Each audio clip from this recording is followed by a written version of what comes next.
Good evening, everybody. It's 9:30 on the East Coast, 6:30 on the West Coast. Time for your, well, it's been absent for quite a while, but we're back. I think things are going to get back to normal. So back to your weekly Calamity Jane live stream. James, how are you on this late fall, coolish weather evening in Atlanta? I am doing great over here in LA. We're getting rain over here. Oh yeah, it's that Uh, time of year. yeah, welcome anybody who happens to be listening to our streams where we hang out and talk pop culture stuff while I live stream and sketch and animate at the same time That's right. It's and double exciting. stuff. That's what we do. That's what we do here. This is what people pay the big bucks for. And it's, our non-sponsor for tonight is Dragon Fruit Vitamin Water Zero from Kirkland brand. Ooh, So ooh. it's yeah, so you can't really see it because of blurriness. The technology amazingly blurs it out. So, but that's our non-sponsor for tonight. And Eric, if you have a non-sponsor, a good beer or something like that, I'd love to hear about it. But I'm assuming you're No, not still drinking kind of anything. recovering. Yeah, not really drinking anything right now. Well, I mean, I'm not in this moment, but yeah, no, I'm yeah, still trying to figure out what's going on with my ear there. Yeah. For everybody, So, I got some kind of weird disease, and I think it perforated my eardrum, and I'm pretty much deaf in my left ear right now, and going to see a doctor on Thursday to see if there's anything to be done about it, or whatever. But right now, yeah, it's yeah, only getting out of one ear right now. So which is actually fortunate for you because then you it's less filtering you have to do from my voice that's and doing true. I saying I annoying actually, things. yeah, I can't really actually hear you. I'm sort of just reading your lips a little bit, so I don't know how much of Oh this I'm getting man. right. All right. Well, let me go into share screen and I'll All right, start yeah. What are we working doodling. on today? Okay. So I am, as we last left off a couple weeks ago, I was working on Calamity Jane, pretty much warhog hopping between warhogs to get to safety to Mm-hmm. tinsel. Um, and then she does do that, but I'm gonna look for opportunities to kind of fill in the gaps of where there's still sketches for Calamity tonight, Okay. while we kind of talk about whatever floats to the surface of our talks today, which I'm assuming is a lot because you were in Ireland for a while for your Yes, I trip. was. I was. I You have was. a game review. Games Yeah. have changed.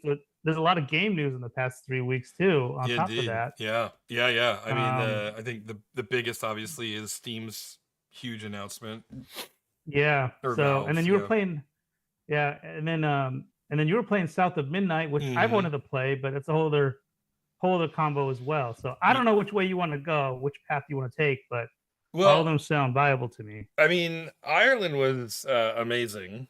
Mm-hmm. Maybe the best trip I've ever taken in my life, frankly. Mm-hmm. Um, I was there for 2 weeks with several friends. We went kind of as a large group. I've never taken a vacation like that before, so it was kind of a new thing. I've been trying to go to Ireland for years, and for various reasons, money, scheduling, etc. I've never really been able to make it happen. But 2025, it's sort of, I knew the stars were aligning and I was going to be able to do that. Mm-hmm. And so I started talking about that with some friends, saying, "Hey, I'm going to go to Ireland," and they're like, "Oh, cool, can I come?" And I'm like, "I mean, yeah, I guess, yeah, I mean, like, sure." And so it ended up being like, at the most it was 9 of us hanging out in Ireland together, and it was a great time. We started in Dublin on the first night, and then headed out to Galway on the second day, and we stopped in Tullamore on the way and took the Tullamore distillery tour, and I blended my own whiskey while I was there, which was very exciting. And then we spent a few days in Galway, which is an amazing city. If you haven't, if you don't know anything about it, I highly recommend looking it up. It's on the western coast. It's not quite as, it's a city, but it's not like a big city like Dublin is. Dublin's a big city. We were there for a few days. We went up to a part of Ireland called Connemara and a small little town called Clifton, and I spread my dog's ashes there, Penny. I spread her ashes up there, and it was just a gorgeous place to do it. It was just perfect. I was there for 2 weeks, and I didn't find a better place. It was the right place, and so that was very cathartic. After we wrapped up in Galway, we headed south and did the mandatory. You got to stop at the Cliffs of Moher to Hmm. check out that very very cool location, and then made it down to Limerick. My buddy and I, Dylan, we actually stayed in a monastery for a couple of nights, which was pretty wild. Um, it was relatively modern, honestly. The accommodations, the room that I stayed in was frankly um, nicer than some hotels I've stayed in my life, and they had Wi-Fi and everything. It was wild. Um, but the interacting with the clergy, the monks was very interesting. I mean, in a cool way, right? Like I'm deadly serious here. I mean, but it was very surreal. Hung out in Limerick a little bit while we were there, Do and you mind if I then let me yeah, interrupt you real quick with interrupt. the monastery? So, like, what's the average age of the monks there? All Like, were you over. guys the young? Okay, I was No, curious about that. Like, it was all over. I mean, there's a couple of old fellows. hmm There was one guy who was clearly like one of the most senior monks, and he was being helped around by the other monks, and he actually had like so the first night we were there, they do like a supper, which was the most interesting, because you have to be completely silent. There's no talking. hmm It's not casual, so you eat very quickly. And while that was going on, one of the monks was reading from a book about the Tokyo Nuremberg trials, which was it was so surreal. And this monk read very slowly and had very long pauses between each sentence. And because the dinner was so quick, I don't think that he got more than about 15, 15 sentences, a paragraph of the book. It was wild. Um, but they were all, most of the monks were very nice. There was one of the younger monks who was, I don't know, the impression that me and my buddy got was that he really did not want us to be there. Maybe us specifically, or maybe all visitors. I don't know. But he was very cold and very removed, and it was crazy. But it was super interesting, a great experience. And from uh from there, we drove across the country halfway back to Kilkenny, and we stayed in Kilkenny a couple nights, but we didn't stay in the city. We stayed about 20 minutes outside of the city. The group of us, we rented a whole castle for a couple of nights, which was a really unique experience, complete with like a traditional wood burning fire. And you know the castle was built in like the 12th century, or the 13th century, somewhere around there. So it was an old structure that had been refurbished over the years, and they rented it out to as an Airbnb. But it's also a historical location. There's like a certificate of historical significance on the wall down in the one of the bedrooms. It was really cool. And from there, we after in Limerick for a couple of days, we went back to Dublin for a couple more days, and that's when most everybody left. um and all that was left after that was me and my buddy, and we drove back all the way across the country again for the third time, and down to the Dingle Peninsula, and we stayed in Dingle for a few nights, which was great. Dingle is also a coastal city. We drove around the Dingle Peninsula, saw some very very old stuff. We saw the Galleries Oratory, which is one of the oldest standing um oratories, Christian oratories, in the known world, or at least in Northern Europe. Um, and it was really remarkable. And then we were there for a few days, and then we drove back across country for a fourth time. And we stopped in a couple places on the way. We stopped at this ancient, like 4,000-year-old Stonehenge like rock circle. and you can just like walk right up to it. Like you don't have to. There's no like tourist center. There's nothing like that. You can. I've got pictures like standing next to these 4,000-year-old rocks that were placed there by ancient humans. Mm-hmm. Um, you know, it just thinking that like 4,000 years ago there were still people standing there building this structure. It was remarkable. But obviously the highlight of the whole 2 weeks was stopping at the gas station halfway between halfway between Dingle and Dublin, outside of Moneystall, where they had a big display for President Obama, who apparently his great grandfather was Irish. I don't know how true that is, but they have a sketch of him, so it must be true, right? But what's Sure. great is it's not in this museum. It's on the top of a gas station. you Wow. you walk into this large, it's like a truck stop, and they've got like a few restaurants and stuff on the ground floor, but then you can walk up these stairs and it's got like this display honoring Barack Obama, which is just so crazy.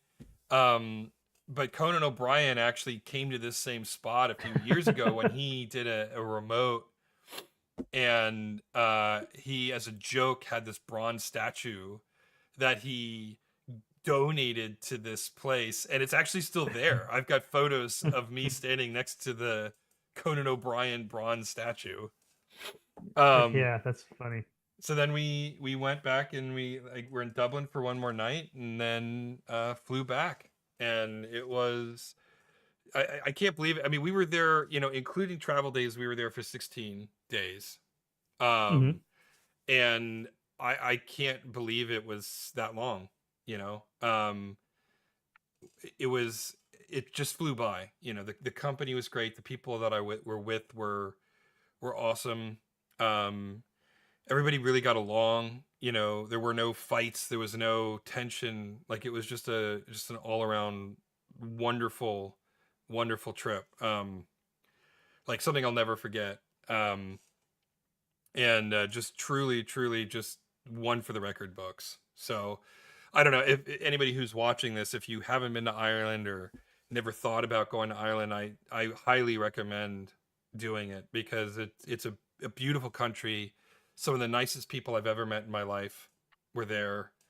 Um, great places to visit. Some touristy stuff, some nice local stuff. Just maybe one of my favorite countries I've ever gone to and spent any time in. And I've been to a few places over the years, and Mm-hmm. so definitely one of my favorites. Yeah, yeah. How so? One thing that's kind of abstract to me is how you're saying you're driving back and forth a couple of times. Hmm. So how big? I guess I mean I could pull up a world map and we could look at it this way, but like if you were comparing it to the states, was there one state you would compare it to as far as size and Yeah, driving and stuff like that? it's about as big as South Carolina. The whole country is about as Okay. big as South Carolina, which is Okay. insane to think about, right? Like, Mm-hmm. oh, it's Mm-hmm. about as big as, you know, not even one of the 10 biggest states in our country, right? Yeah. Yeah. Um, Yeah. you can drive across the whole country depending on where you're going. So from Dublin to Galway, it's about 2.5 hours. From Dublin to Dingle, it's about 4.5 hours. And then if you were to drive from Waterford, which is in the south of the country, all the way up to Letterkenny, which is in the very northernmost part of the country, that's about 8 hours. So it's much longer than it is wide. But we weren't doing a lot of north-south travel. We were mostly doing east-west travel. Mm-hmm. And then so Dublin was the biggest city. Is that the biggest city? Period. For I mean, I don't know for or certain, but yes, I think so. Yeah. okay. It's Huh. definitely the biggest that we went to. And we went to, I mean, the only two like major cities that we didn't hit on this trip were Waterford and Cork, right? Yeah. And we were going to go to Cork. We just didn't have the time to hit up Cork, so we didn't go there. Um, but of all of the cities that we did go to, and we, again, we went to a fair number of them. Dublin was Hmm. far and away the largest. I mean, I'd say Galway was the second largest, and it was less than half the size of Dublin. I mean, Dublin's a big city, like it's a true big city, and it's Hmm. great. It's a great city. Maybe not my favorite city ever, but it was, it was cool. It was a cool place to visit for sure. Cool. Yeah. What about, so was anybody on your trip? I'm not sure if you're a whiskey aficionado. I'm a wannabe whiskey aficionado. Sure, I sure. enjoy my whiskey.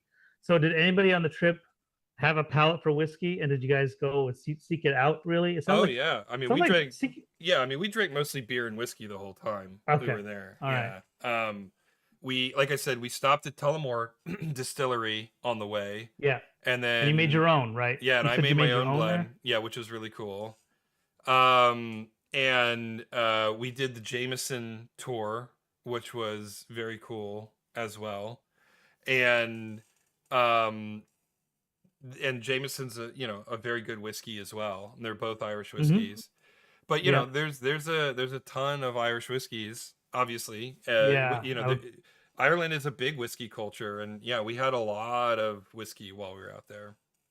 I would imagine, this is just me again being ignorant Yankee, but like I would imagine whiskey halls are equivalent to what we have as microbreweries out here in Southern California or even in Georgia, where you could just go a couple of blocks to the right spot and all of a sudden you walk into a whiskey tasting room. But I'm imagining that, Yeah, only somebody that had their boots on the ground like you yeah. could correct that That's imaginary. not what my experience was. Yeah, However, the sort of the stereotype of you can't throw a rock without hitting a pub in Ireland is not a that's stereotype. true. It's real. That's It's true. it's totally Okay. real. And I don't think we went to, I mean, we did because of we wanted to go back and experience a couple of places in particular, but for the most part we didn't go to the same pub twice in 2 weeks. Wow. Yeah. Wow. Yeah. And That's without fail they were all great. Like they were all just welcoming, cool places to be. I mean, I've been in some dives in this country where I'm like, ooh, yeah, am sure. I gonna live, am I gonna survive this? Sure. But in Ireland I'm sure that there are those environments in Ireland somewhere, but at least in the 2 weeks that we were there. And it wasn't like we like Googled best. I mean, we did a couple, but for the most part, we didn't Google best pubs in Ireland. We just sort Hmm. of like found places that we liked, and for 2 weeks didn't find a single pub that we didn't enjoy. And then you did most of the pub hopping in Dublin, I'm assuming? All over. All over. Yeah, Okay. all over. Yeah, every city we went to, we hit at least three different pubs. At least three different pubs. Hmm. Yeah. If I'm in my younger days, I think I would definitely have enjoyed that aspect of Ireland for sure. I mean, I I'm just, not exactly a young man, but I had a yeah, great time yeah, doing it. yeah. But also I love pubs. I love pub culture. I love beer. Hmm. Um, and one of the amazing things about Ireland, and this is another sort of cliche, but it is also it actually is true. Um, Basically every bar at some point during the night will have live music, and sometimes it's scheduled, and sometimes people just show up and start playing music. And it you know it we encountered everything from experimental jazz to traditional Irish music. The thing that was the most common though, which blew us away, is they love the blues and they love classic rock in Ireland. Oh man, We heard, that place, yeah, that's exactly my taste. Oh yeah, my gosh, that sounds awesome. so much classic rock, so much blues, a little bit of country, which doesn't surprise me as well. Traditional Irish music Sure. has a definitely a country Yeah. flair to it. Sure. Sure. Um, and yeah, it was not something I've ever encountered in the States. There's a little bit of that in um, Japan. I experienced that a little in Japan, but the problem is the Japanese are um, they're not as warm as Irish people are. Hmm. in the same way. I remember when we were in uh, uh, Limerick, we went to a pub called Dolan's, I think, and we just sat down to grab a couple of pints. And by the end of the evening, we were in the middle of the bar dancing with all the local patrons, chatting it up with the musicians. And we were there until last call. And as we were leaving, we were like giving hugs to everybody in the bar, talking about what a great time we had. I mean, it was just crazy. I've never had that experience in a kind of a public space like that. Hmm. Um, Hmm. it was funny though, uh, as you would talk to the locals, um, the longer you talk to them, it was always inevitable that they would go, "So, America, what's going on there?" You Oh know? boy, Yeah. And yeah. What is so, going on here? yeah, As a Yankee, I even ask that question daily. I So mean, that's what we would always tell them is like, honestly, we're not the right people to ask because we're very confused. We feel like our country's been hijacked from us and we're trying to figure out what to do. yeah. Um, and so but yeah, so it was great. And there were a few people who were skeptical of us just by virtue of the fact that we are American. Hmm. It was made very apparent to me in the time that we're there that we are largely considered bad guys to most of the world now. um Yeah. and so Yeah. people approach Americans with a great deal of skepticism. um but then once we start talking to them, and then they realize that we're not sort of that stereotypical person that's giving our country a bad name right now. Um they warm up really quickly, so that was nice, right? They didn't hold grudges, they didn't make assumptions. And Hmm. that was, it just, again, it goes to sort of the warmth of the people there and how generous and kind they were to hang out with us. There was one pub we were at, a guy was walking by and he was like, "Oh, excuse me," and we said, "Oh, yeah, no worries." And he realized that we were, foreigners, and he goes, "Are you guys American?" And we're like, "Yeah." And he's like, "Oh, football!" And he immediately started talking. He loved American football, and proceeded to talk our ear off about football. And And I you're the like, perfect person. yeah, You're I the know. I perfect did. person for I that. did my Yeah. best to indulge him, but I'm like, I don't. I, Yeah. I don't like football. Yeah. That's funny. But no, it was a great trip. Like, just really one of the best I've ever had. I didn't realize that there was a live music scene there because I love. Okay, so and this has gotten me in trouble before, and this is not. We could save these stories for another stream, but in Japan, Amit and I we went to Japan years ago. Thoroughly loved it, and they take their jazz pretty seriously over there. So I love jazz from Japan is great, and what Yeah. they do over there. The artists over there do a lot of phenomenal stuff over there. But yeah, the live music, I always try to seek it out. Got in some, had some interesting experiences in Dubai seeking Mm, out live music, but but I'll always try to find just music being performed live because there's nothing better than that, especially if hmm they have some skill and they know, and there's the improvisation of it and everything, you don't know what's going to go wrong, what's going to go right.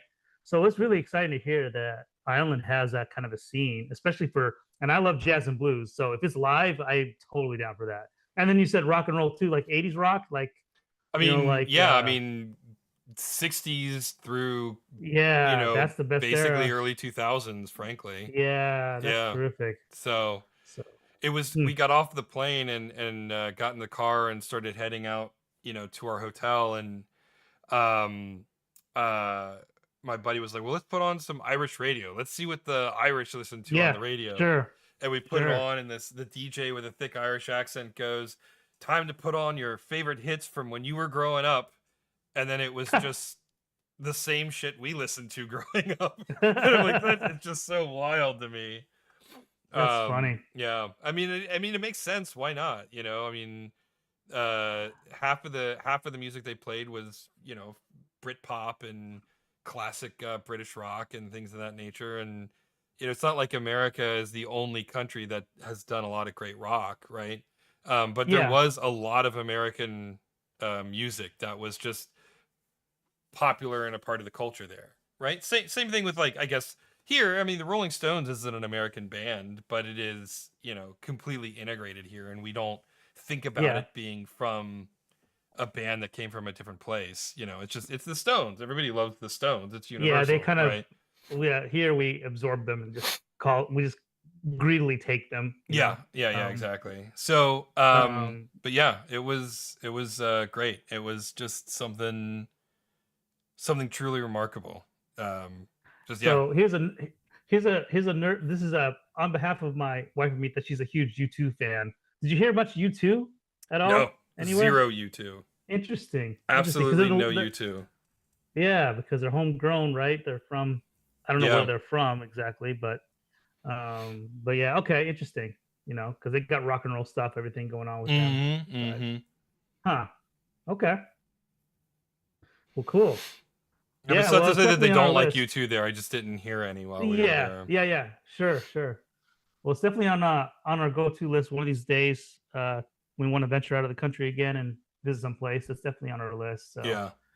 I'm keeping it in mind for our next destination for sure. So I'm just glad you made it back in one piece. It's a bummer that you're half deaf now, though. Yeah. But Well, hopefully that's not permanent. I guess we'll see. yeah. So and now that you're back and settled in, you finished South of Midnight. So now Yes, I you're did. back Yeah. into the daily grind and fun of playing video games. Sometimes it feels like a grind, but yeah. It does feel like grind. Yeah. South of Midnight was not. I I picked it up because it's not even like even when it's not on sale, it's not $70. I think it's like $50 even just at full price. Okay. Um, and I had seen a few things about it. It seemed intriguing, so I was like, whatever. And so I picked it up, and yeah, just absolutely fell in love with it. It is, like if you're expecting some sort of revolutionary uh reinvention of their narrative action platformer, you're gonna be disappointed. This game's not trying to reinvent the wheel here, right? Okay. um All right. every mechanic that you unlock and utilize through the course of the game, you've almost certainly used in one game or another. But Okay. they execute on these familiar mechanics flawlessly, and the game is incredibly fun to play, right? And then you combine that with an actual story that I found really interesting and enjoyable, as well as characters that I actually didn't find intensely annoying. The writing was quite good. The voice acting was excellent. Ahmed Best, Jar Jar Binks, actually Oh, that's uh, cool. does one of the voices, and he's excellent at it. And what's more is uh, it takes place in the bayou, right, the deep south Okay. of the states, and so it's a setting that you don't really see that often. So that was extremely refreshing. And more than that, the setting was brought to life extremely uh, authentically and with a lot of love. The environments were just an absolute joy to navigate through. Um, the art style was incredibly unique, right? It wasn't sort of the same old like anymore. So much graphics kind of just fall to the background because it's there's like it's to a certain extent it's gotten like CG cartoons, right? Um, Yeah. is if it doesn't look like Pixar, then it's a breath of fresh air.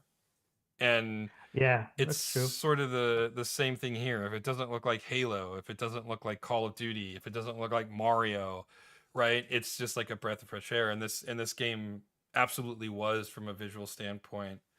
The music is phenomenal. It's actually voiced.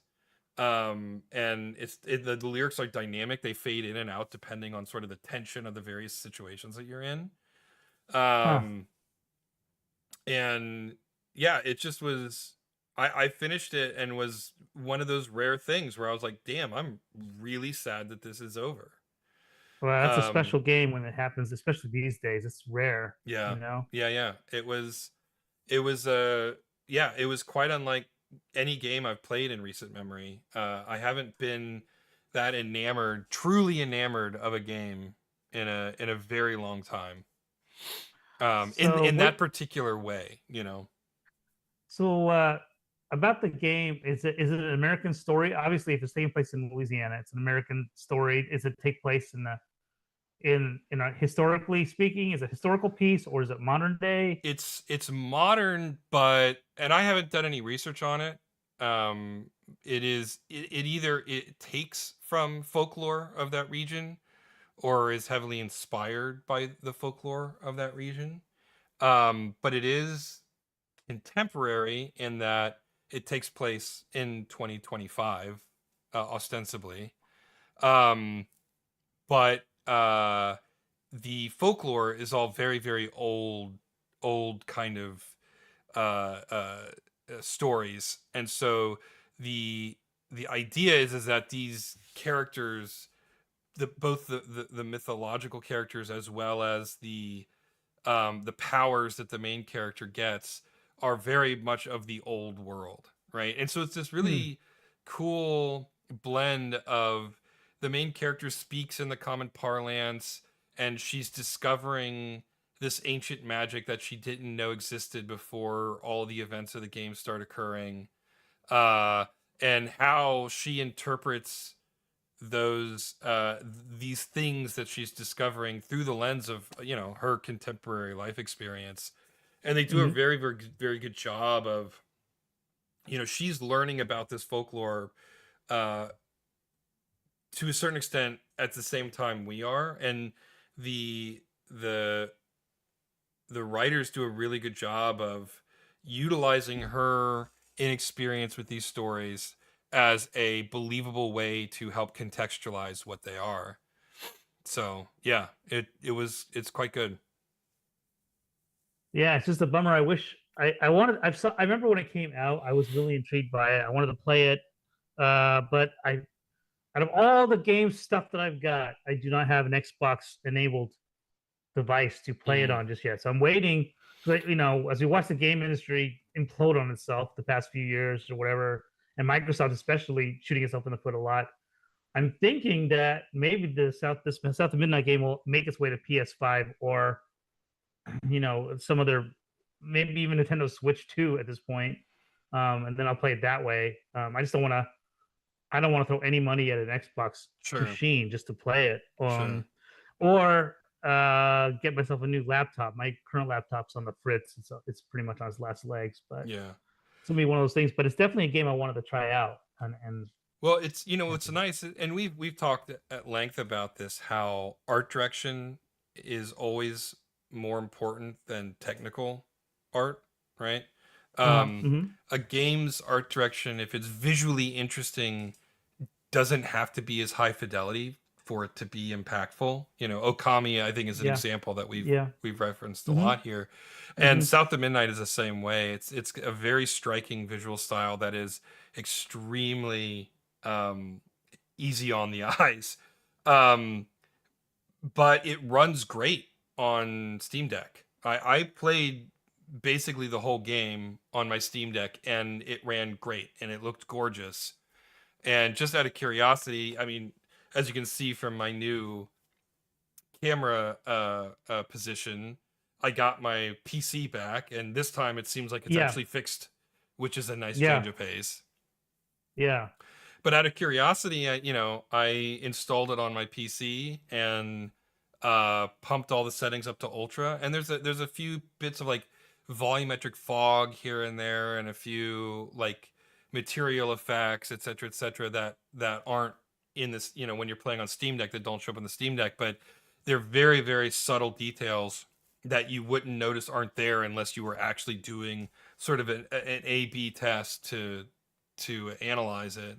So it runs great on Steam Deck. So you don't really even need a bleeding edge system for it to look great.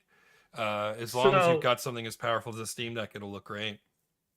okay, nerd question time. So Yeah. are you streaming from your powerhouse PC desktop to your Steam Deck, and that's how you get in the settings, or are you just running straight off of your Steam Deck? Just running it straight off my Steam Deck. And you got ultra settings off of that? No. I'm running at medium on the Steam Deck. Okay. Yeah, Okay. on Okay. on All right. my All right. main PC, I'm running everything on ultra. Yeah. So when you switch back and forth, do you feel like there's that much of a difference? I guess when you're seeing it small, it Right. doesn't matter as It's much, not it's right? not a true apples to apples because Okay. when I'm playing on my big machine, I'm looking at like a huge, 36-inch monitor on ultra Yeah. settings versus when I'm playing on a Steam Deck, which is, a big screen, but obviously it's not a 30-inch monitor at medium Yeah. settings. And that, again, they're very comparable visually. So, Huh. Yeah, the Steam Deck has been calling my name too. I've been thinking about getting one of those as well, but I'm just debating. I'm just being a well, yeah. stingy gamer. That's what I'm known as on this channel here. Is I am a stingy, cheap ass gamer. I I never mean, try to buy things retail if I can help it. But look, it's not, I mean, I don't think it's a big surprise that I'm a huge Steam Deck booster. yeah, It yeah. is maybe, behind the Switch, my favorite video game console of all time. I think my biggest Already, wow. yeah, I think my biggest complaint about it, if anything, is that while you can dock it and output stuff to the TV, it's not built to be as seamless as the Switch is, right? Okay. And Mm-hmm. when you're developing for the Switch, there are certain certification tests that you have to pass for the Nintendo to be willing to release it, and those certification tests don't pass or don't exist on Steam, obviously.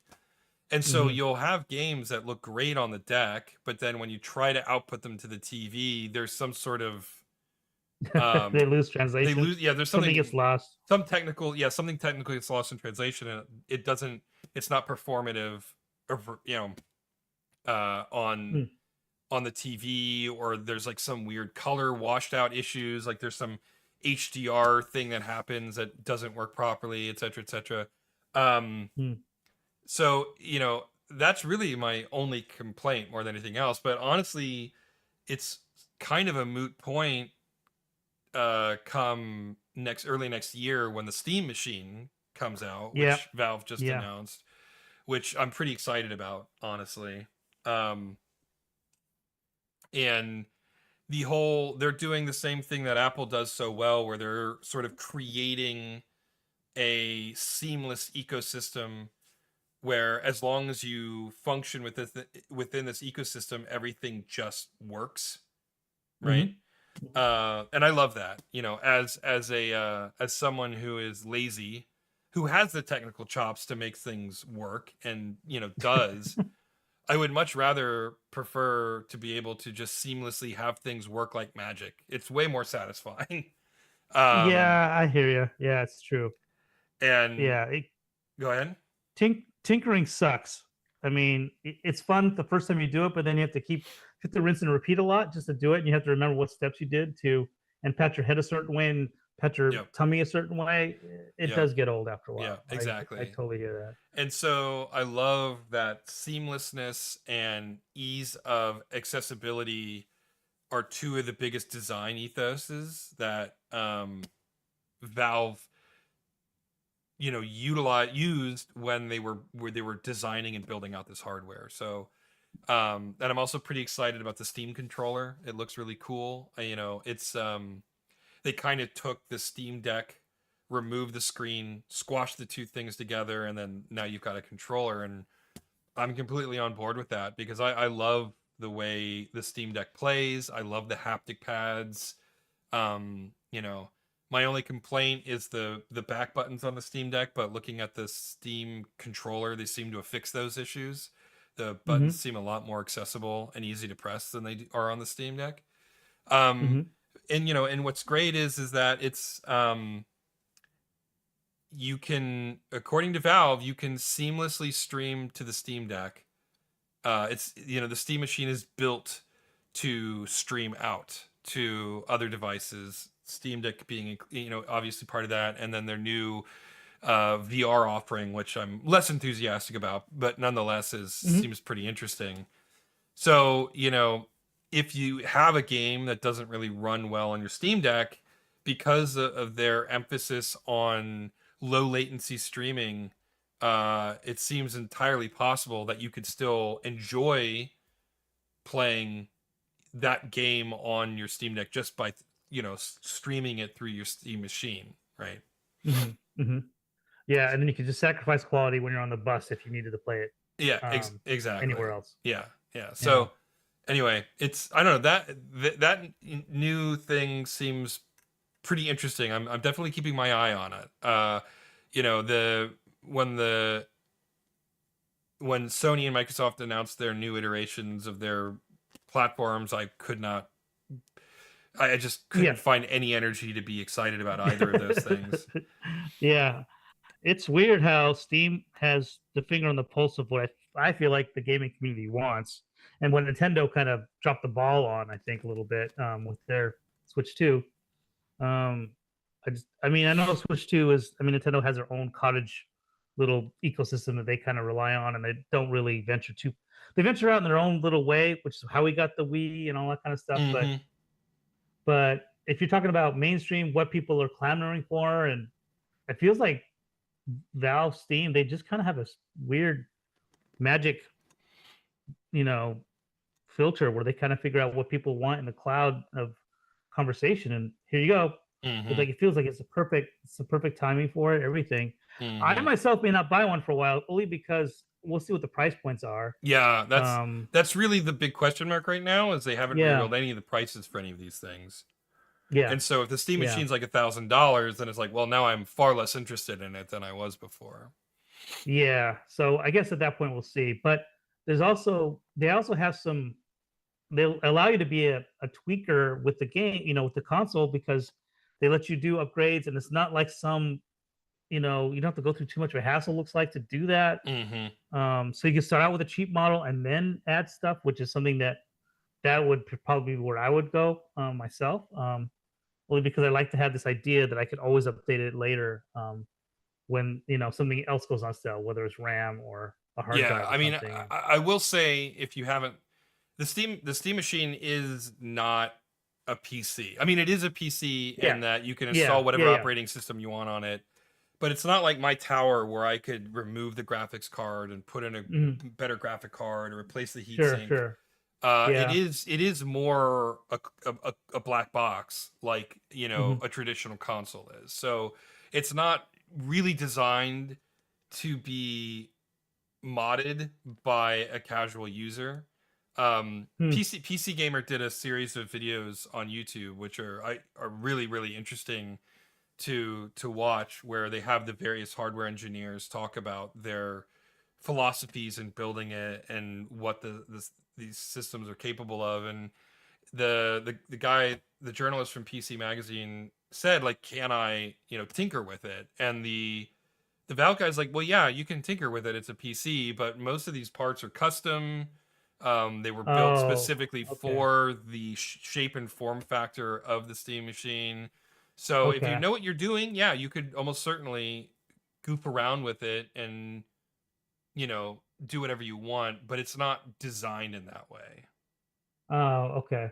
Well, that's a little bit of a bummer for me. Although, I mean, I built my own PCs before, but I was enamored, and maybe this is just me, fantasizing about what want it to be, which is I wanted to open up and add more RAM if I want to on Yeah, the fly, yeah. or I don't want to have a 512 SSD when I run out of space for my games. I want to update it to a 2 terabyte You can do SSD. that. You can do that. So that's all I'd want to do. Yeah, yeah, you can swap out the hard drives. They have like both SSD or M2 chips, not SSDs. They use Mm-hmm. M2 chips. They have both size form factors. It supports both form factors. Yeah, yeah. But this Valve engineer is like, look, we're gonna include a drive in the machine out of the box, but the guy was like, look, our recommendation is just to get a 1 terabyte micro SD card, because they're finding that the read write speeds for both downloading and playing the game, they're negligible difference between that and solid state Mm-hmm. drives. And so Yeah. they actually include a micro SD slot right in the front of the box. And they're like, you should just get one of those. And they're like, we encourage you to, because guess what? Put your games on this SD card, pop it into the Steam machine, and your library's there ready to play. Pop it out of See, there, that's a pop it into your Steam Deck, it's right there ready to play, right? Like it's totally, again, it goes back into their ease of accessibility design hmm ethos that they had from the ground up working on this stuff. yeah, that's great. I'm starting to get sold on it. I mean, I'm pretty much sold on it, but we'll see. Yeah. The I only mean, thing now is price. yeah, again, that's the Mm. determining factor. If it's $1,000, then I'm like, this is cool, but I'm not going to spend $1,000 on Yeah, this. yeah. So, Well, cool. but yeah, Um, I think that's pretty. I mean, as far as Calamity Jane stuff, I kind of covered some poses here tonight. And I think I'm in a yeah. pretty good spot for calling it a night for tonight. But yeah, we've got her pose here on Tinsel, and Mm-hmm. then the Mm-hmm. rotation for when she goes to her to her tragic falling of sorts. So we have stuff kind of laid in. There's still more to do, but like I'll have to put the warhogs in here. Tinsel is another project altogether. I need to start getting the poses for Tinsel in here to Mm-hmm. start blocking Mm-hmm. that out. But yeah, but as far as Calamity, she's in there now. That's cool. Rough wise, she's on there. So we're in pretty good shape tonight. Any thoughts from the writers' room or any observations? No, it's looking good. It's looking good. It's piece by piece, it's coming together. Piece by piece. Yeah. So cool. But yeah, I'm All good right. here. Well, we'll call it there for the evening.